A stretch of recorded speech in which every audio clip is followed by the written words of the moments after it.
let me show you how to turn this smooth surface from that. So a couple things.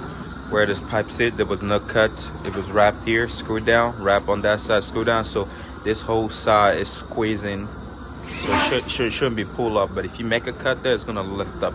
So I will give him a second to screw that tab in so it doesn't pull back when I shrink it, because it will pull tight. It becomes tight drum. So that one is loose, as you can see it's moving. I'll show you how to do that.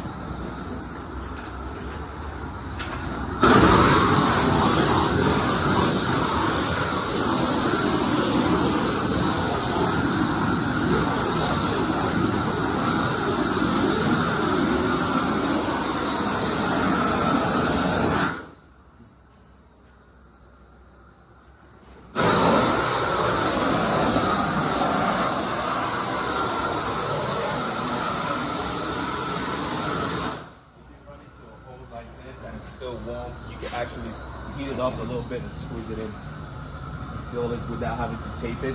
If you look on it, it's pretty much closed up, and there was a hole there.